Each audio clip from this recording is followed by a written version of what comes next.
Hi ഭാവി ഡിസൈനർമാരെ. NEFT ബിഎഡ്എസ് പരീക്ഷയുടെ mark വിഭജനത്തെക്കുറിച്ച് നിങ്ങൾക്ക് സംശയമുണ്ടോ? എന്തിനാണ് അല്ലെങ്കിൽ ഏതിനാണ് കൂടുതൽ പ്രാധാന്യം? പരീക്ഷാ ഹാളിലേക്ക് പോകുന്നതിന് മുമ്പ് നിങ്ങൾ അറിഞ്ഞിരിക്കേണ്ടതെല്ലാം ഞാൻ പറഞ്ഞുതരാം.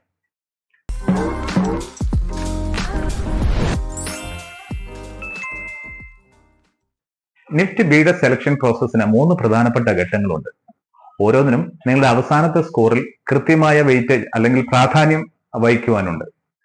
ആദ്യത്തേത് ക്രിയേറ്റീവ് എബിലിറ്റി ടെസ്റ്റ് അല്ലെങ്കിൽ കാറ്റ്, ഒരു വലിയ 50%. ഇതാണ് നിങ്ങളുടെ ഏറ്റവും പ്രധാനപ്പെട്ട ടെസ്റ്റ്. അടുത്തത് ജനറൽ എബിലിറ്റി ടെസ്റ്റ് ഗാറ്റ്, നിങ്ങളുടെ സ്കോറിന്റെ 30% ഇതിൽ നിന്നാണ്. അടുത്തത് സിറ്റുവേഷൻ ടെസ്റ്റ്, അവസാനത്തെ പ്രായോഗിക റൗണ്ടായ ഇതിന് 20% ആണ് വെയിറ്റേജ് മാർക്ക് ഉള്ളത്. ആദ്യമായ ഗാറ്റ് അഥവാ ജനറൽ എബിലിറ്റി ടെസ്റ്റ്, ഇതൊരു കമ്പ്യൂട്ടർ അധിഷ്ഠിത മൾട്ടിപ്പിൾ ചോയ്സ് പരീക്ഷയാണ്. 2 മണിക്കൂറിനുള്ളിൽ 100 ചോദ്യങ്ങൾക്ക് ഉത്തരം എഴുതണം. ഓരോ തെറ്റുത്തരത്തിനും 0.25 മാർക്കിംഗ് നെഗറ്റീവ് മാർക്കിംഗ് ഉണ്ടാവും. ബിഎഡ്എസ് ഗാറ്റിൽ സാധാരണയായി ചോദിക്കുന്ന ചോദ്യങ്ങളുടെ എണ്ണം ഇതാ. Communication ability and English comprehension 40 ചോദ്യങ്ങളാണ് ഇതിൽ നിന്നുള്ളത്. ക്വാണ്ടിറ്റേറ്റീവ് എബിലിറ്റി അതല്ലെങ്കിൽ കണക്ക് 20 ചോദ്യങ്ങളാണ് ഇതിലുള്ളത്. അടുത്തത് അനലിറ്റിക്കൽ ആൻഡ് ലോജിക്കൽ എബിലിറ്റി 15 ചോദ്യങ്ങൾ. General knowledge and current affairs 25 ചോദ്യങ്ങൾ. അടുത്തത് കാറ്റ് ക്രിയേറ്റീവ് എബിലിറ്റി ടെസ്റ്റ്, ഇതൊരു പേപ്പർ അധിഷ്ഠിത ഡ്രോയിങ് പരീക്ഷയാണ്. 3 മണിക്കൂർ നീണ്ടു നിൽക്കും. നിങ്ങളുടെ സർഗാത്മകതയും നിരീക്ഷണ പാഠവും ഡിസൈൻ കഴിവുകളും വിലയിരുത്തുക എന്നതാണ് ഇതിന്റെ ലക്ഷ്യം. സാധാരണയായി 3 ചോദ്യങ്ങളാണ് ഉണ്ടാകാറുള്ളത്. കഴിഞ്ഞ വർഷങ്ങളിൽ ചോദിച്ച ഒരു ഉദാഹരണം ഇതാ. താഴെ പറയുന്നതിൽ ഏതെങ്കിലും 2050 എങ്ങനെയായിരിക്കും എന്ന് സങ്കല്പിച്ച് വരയ്ക്കുക. 1 ഒരു കുട, 2 ഒരു ഡോർ ലോക്ക്, 3 ഒരു ലഞ്ച് ബോക്സ്. വരച്ചതിന് ഡ്രൈ കളറുകൾ ഉപയോഗിച്ച് നിറം നൽകുക.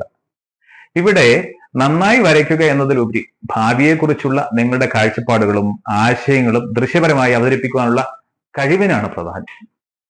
എഴുത്ത് പരീക്ഷകളിൽ യോഗ്യത നേടിയാൽ നിങ്ങൾക്ക് സിറ്റുവേഷൻ ടെസ്റ്റിലേക്ക് കടക്കാം. ഇത് 2 മണിക്കൂർ നീണ്ടു നിൽക്കുന്ന ഒരു പ്രായോഗിക പരീക്ഷയാണ്. പരീക്ഷാ ഹാളിൽ നൽകിയിട്ടുള്ള വസ്തുക്കൾ അല്ലെങ്കിൽ മെറ്റീരിയൽസ് ഉപയോഗിച്ച് നിങ്ങൾക്കൊരു 3D മോഡൽ നിർമ്മിക്കണം. പുറത്തു നിന്നുള്ള മെറ്റീരിയൽ കൊണ്ടുവരാൻ വേണ്ടി പാടില്ല. മൗണ്ട് ബോർഡ്, കളർ പേപ്പറുകൾ, നൂല്, സ്ട്രോകൾ, അലുമിനിയം ഫോയിൽ പോലുള്ള സാധനങ്ങൾ ഇതൊക്കെ അവർ നൽകും. ഒരു സാധാരണ ചോദ്യം എങ്ങനെയാവാം?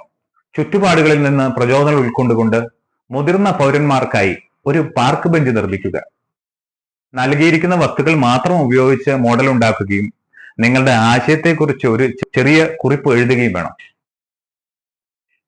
നിങ്ങളെ വിലയിരുത്തുന്നത് താഴെ പറഞ്ഞ കാര്യങ്ങളെ അടിസ്ഥാനമാക്കിയാണ്. ഇന്നോവേറ്റീവ് ആശയങ്ങളും മെറ്റീരിയലുകൾ ഉപയോഗിക്കുവാനുള്ള കഴിവും അഴകും പ്രസന്റേഷനും പിന്നെ നിങ്ങളുടെ ആശയക്കുറിപ്പും അതായത് റൈറ്റപ്പ്. ഈ ശതമാനങ്ങൾ ഓർത്ത് വയ്ക്കുവാൻ വേണ്ടി ശ്രമിക്കുക. 50% for CAT, 30% for GAT, 20% for situation test. നിങ്ങളുടെ അന്തിമ റാങ്ക് ലിസ്റ്റ് ഈ സ്കോറുകളെ ആശ്രയിച്ചാണ് ഇരിക്കുന്നത്. പരീക്ഷയെക്കുറിച്ച് മനസ്സിലായല്ലോ. സ്മാർട്ടായി തയ്യാറെടുക്കുക.